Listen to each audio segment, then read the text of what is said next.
Guys, உங்களில் நிறைய பேர் நிறைய விதமான ஹாரர் வீடியோஸை பார்த்துருப்பீங்க. அதில் சில பேருக்கு எனக்கு இந்த பேய்னா பயமே இல்லை அப்படின்னு தைரியமாக சொல்கிறவங்க கூட இருப்பீங்க. நான் இன்றைக்கி சொல்ல போகிற இந்த உண்மை கதை, இது ஒரு ஹாரர் ஸ்டோரியா இல்லை ஒரு மிஸ்ட்ரியா இல்லை க்ரைமானு எனக்கே தெரியல. இதுக்கு என்ன பேர் வைக்கலாம் அப்படிங்கிறது கூட எனக்கு சரியாக தெரியல. ஏன்னா அந்த அளவுக்கு இந்த கதை ரொம்ப ரொம்ப வித்தியாசமானது. நான் இது வரைக்கும் எத்தனையோ கதைகள் சொல்லியிருப்பேன். ஆனால் நான் சொன்னதுலேயே என்னை ரொம்ப டிஸ்டர்ப் பண்ண ஒரு கேஸ்னால் அது இதுதான். இது வேறு எங்கேயுமே இல்லை. நம்ம நாட்டு பக்கத்தில் உள்ள பாகிஸ்தானில் நடந்த ஒரு உண்மை சம்பவம் தான் இது. நான் இப்போவே சொல்லிடுறேன், உங்களுக்கு இதே பிரச்சனையாக இருந்தாலோ இல்லை எனக்கு பேய்னா ரொம்ப பயம் அப்படின்னு சொல்கிறவங்க இந்த வீடியோவை இப்போவே ஸ்கிப் பண்ணிவிடுங்க. ஓகே, இப்போ நேரத்தை வீணடிக்காமல் நம்ம வீடியோக்குள்ளே போகலாம்.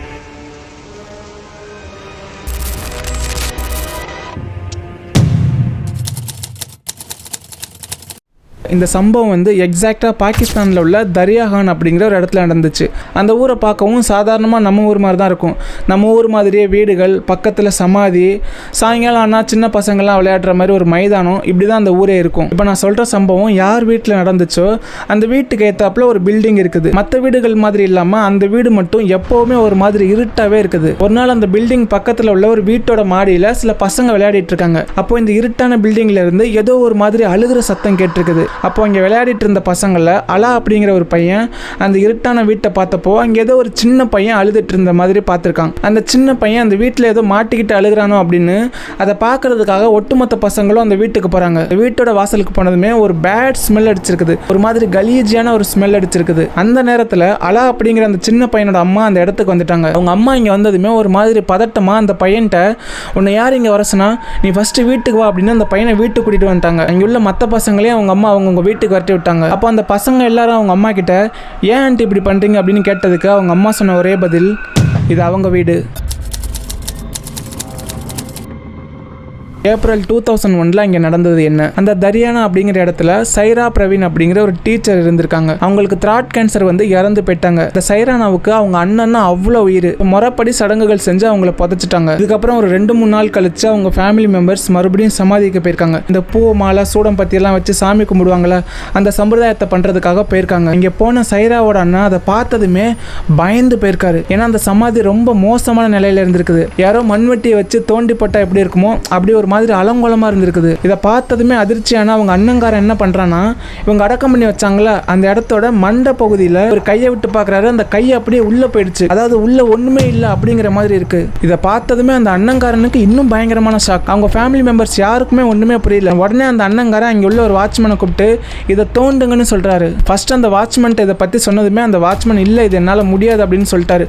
ஆனால் இருந்தாலும் அந்த வாட்ச்மேன் மனசு மாதிரி அந்த இடத்த தோண்டி பார்த்தப்போ உள்ள அவங்க அடக்கம் பண்ண அந்த உடலை காணோம். யோசிச்சு பாருங்க அவங்களுக்கு எப்படி இருக்கும்னு. அவங்க எல்லாரும் ரொம்ப பயந்து போய் உடனே இந்த விஷயத்த போலீஸ் கிட்ட சொல்றாங்க. போலீஸ் அந்த இடத்துக்கு நல்லா சர்ச் பண்ணி பார்க்குறாங்க. அவங்களுக்கு ஒரு சின்ன க்ளூ கூட கிடைக்கல. இந்த மேட்ரு ரொம்ப சீரியஸாக போயிடுச்சு. அப்போ அந்த ஏரியாவில் உள்ள ஒரு செக்யூரிட்டி கார்டு ஒரு விஷயத்த சொல்றாரு. இந்த சுடுகாட்டில் எப்பவுமே ஒரு வேப்ப மரம் இருக்கும். அந்த வேப்ப மரத்தில் எப்போ பார்த்தாலும் ஒரு 2 பேர் உட்காந்துருப்பாங்க. நான் ஒரு நாள் அவங்க கிட்ட போய் இங்கே என்ன பண்றீங்கன்னு கேட்டதுக்கு, இங்கே உள்ள டெட் பாடிஸ் எல்லாம் எங்க கிட்ட பேசணும்னு சொன்னாங்க அப்படின்னு சொல்றாரு. இப்போ கூட ரீசெண்டாக அவங்க 2 பேரும் ஏதோ ஒரு மூட்டையை இழுத்துட்டு போயிட்டு இருந்தாங்க. நான் கொஞ்சம் தூரத்துல இருந்து பார்த்ததால அவங்க ஏதோ குடிச்சிருப்பாங்களோ நினைச்சு நான் கண்டுக்கலன்னு சொல்றாரு. இதுக்கப்புறமா போலீஸ் அந்த செக்யூரிட்டி கார்டு கிட்ட, சரி ஓகே அவங்க யாருன்னு எனக்கு காட்டுன்னு சொல்றாங்க. அப்போ அந்த செக்யூரிட்டி கார்டு, இல்லை நான் வரமாட்டேன், அவங்கள பார்த்தாவே எனக்கு பயமா இருக்கும், நான் வரமாட்டேன், பட் அவங்க நேம் சொல்றேன், இல்லை ஒருத்தவங்க பேர் ஃபர்மான், இன்னொருத்தவங்க பேர் ஆரிஃப்னு சொல்றாரு. இதுக்கப்புறமா போலீஸ் அவங்க 2 பேர் யார், அவங்க வீடு எங்கே இருக்குது அப்படின்னு விசாரிச்சுட்டு அந்த இடத்துக்கு போகிறாங்க. அப்போ அக்கம் பக்கத்தில் உள்ளவங்கள்ட்ட விசாரிச்சப்போ அவங்க எல்லாரும் என்ன சொல்கிறாங்கன்னா, 2 பேரும் மனுஷங்களே கிடையாது, அவங்க ஒரு ராட்சசங்க. ராத்திரி ஆனாலே அவங்க வீட்டிலேருந்து ஏதோ வித்தியாசமாக சத்தங்கள் வந்துக்கிட்டே இருக்கும்னு சொல்கிறாங்க. அது மட்டும் இல்லாமல் ஃபர்மான் அப்படிங்கிறவன் அண்ணங்காரன், ஆரிஃப் தம்பிக்காரன். அவங்க 2 பேருக்கும் ஒரு அப்பாவும் இருக்காங்க, ஒரு தங்கச்சியும் இருக்காங்க. அவங்க 2 பேருக்கும் கல்யாணம் ஆயிடுச்சு. அவங்க 2 பேரோட மனைவிகள் அவங்கள விட்டுட்டு போயிட்டாங்க அப்படின்லாம் அந்த அக்கம் பக்கத்தில் உள்ளவங்க சொல்லிட்டு இருக்காங்க. இது எல்லாத்தையும் கேட்டு விசாரிச்ச போலீஸ்காரங்க இப்போ அவங்க வீட்டுக்குள்ள போறாங்க. அவங்க வீட்டுக்குள்ள போனதுமே அவங்க அப்பா ஏதோ ஒரு சேர்ல உட்காந்துருக்காங்க. இந்த ஆரிஃப்ங்கிறவன் பெட்ல தூங்கிட்டு இருக்காங்க. போலீஸ்காரங்க உள்ள போய் இந்த வீட்டை ஃபுல்லா சர்ச் பண்ணி பார்க்குறாங்க. அந்த வீட்டில் ஒரு ரூம் மட்டும் பூட்டியே கிடக்குது. அந்த ரூம் பக்கத்தில் போனதுமே ஒரு மாதிரி பேட் ஸ்மெல் அடிச்சிருக்குது.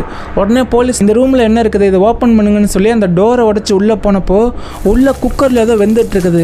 அந்த குக்கர்ல இருந்து பேட் ஸ்மெல் வந்துட்டு இருக்குது. உடனே போலீஸ்காரங்க ஆரிஃப்ட்ட இது என்னன்னு கேட்டப்போ அவர் ரொம்ப சாதாரணமா சிக்கன் சமைச்சிட்டு இருக்கேன்னு சொல்றாரு. போலீஸ் கொஞ்சம் கிட்ட போய் பார்த்தப்போ அந்த இடம் முழுக்க அப்படியே ஈ மொச்சு ஒரு மாதிரி பேட் ஸ்மெல் அடிக்குது. அப்போ அதுல எஸ்ஐ போலீஸ் ஒருத்தர் ஆரிஃப் தூங்கிட்டு இருந்த அந்த பெட்டு கடியில ஏதோ ஒரு மூட்டை இருக்கிறத பாக்குறாரு. ஸோ அந்த மூட்டையை பிரிச்சு பார்த்தப்போ இங்க உள்ள எல்லாரும் பயங்கரமான ஷாக். ஏன்னா அந்த மூட்டைக்குள்ள காணாம போனா சைராவோட உடம்பு இருக்குது, அதுலயும் ஒரு காலை மட்டும் காணோம். இதை பார்த்த போலீஸ்காரங்க அப்படியே ஒரு மாதிரி முகம் சுழிச்சு, என்னடா நடக்குது இங்க, என்னடா பண்றீங்க நீங்க அப்படின்னு அந்த ஆரிஃபையும் அவங்க அண்ணங்காரனையும் கைது பண்ணி கூட்டிட்டு போயிட்டாங்க. ஸ்டேஷன்ல வச்சு அவங்க 2 பேரையும் அடி நடிச்சு என்ன பண்ணீங்க அப்படின்னு கேட்டப்போ அவங்க உண்மையை ஒத்துக்கிட்டாங்க. அப்போ அவங்க என்ன சொல்றாங்கன்னா, எங்க மனைவிகள் எங்களை விட்டுட்டு போனதுக்கு அப்புறம் நாங்க லாகூர்ல உள்ள ஒரு மந்திரவாதியை பார்த்தோம். அந்த மந்திரவாதி தான் எங்களை மனித மாமிசத்தை சாப்பிட சொன்னாரு. அப்படி செஞ்சா எங்களுக்கு நல்லது மட்டுமே நடக்கும்னு சொன்னாரு. ஸோ அதனாலதான் நாங்க மனித கறியை சாப்பிட ஆரம்பிச்சோம். அண்ட் ஒரு ஸ்டேஜுக்கு மேல நாங்க இந்த மனித கறியை சாப்பிட்றதுக்கு அடிமையாயிட்டோம். இப்போ எங்களால ஒரு நாள் கூட இந்த மனித கறியை சாப்பிடாம இருக்க முடியாதுன்னு சொல்றாங்க.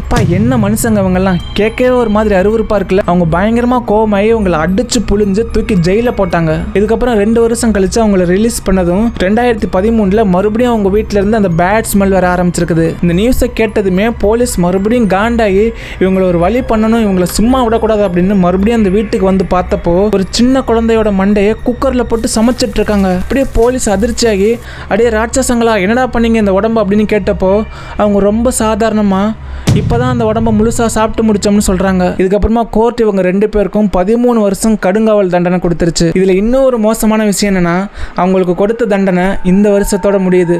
அவங்க மறுபடியும் வெளியில வர போறாங்க. மக்களை இதை நான் ஹாரர்னு சொல்கிறதா இல்லை க்ரைம்னு சொல்கிறதான்னு எனக்கே தெரியல. இப்படியும் இந்த உலகத்தில் சில மனுஷங்க இருக்க தான் செய்கிறாங்க. நீங்கள் ரொம்ப ஜாக்கிரதையாக இருந்துக்கோங்க. அவ்வளோ சீக்கிரமாக யாரையும் நம்பிடாதீங்க. வீடியோ பிடிச்சிருந்தா ஒரு லைக் பண்ணிட்டு இதை உங்கள் ஃப்ரெண்ட்ஸ் அண்ட் ஃபேமிலிக்கு ஷேர் பண்ணிவிடுங்க. நான் இதுக்கப்புறமா இந்த மாதிரி நிறைய லாங் வீடியோஸ் பண்ணலாம்னு நினைக்கிறேன். ஸோ அதுக்கு உங்கள் சப்போர்ட் எனக்கு ரொம்ப ரொம்ப முக்கியம். நீங்கள் இப்போ தான் நம்ம சேனலில் புதுசாக பார்க்குறீங்கன்னா மறக்காமல் சப்ஸ்கிரைப் பண்ணி வச்சுக்கோங்க. ஸோ அவ்வளோதான் இந்த வீடியோ.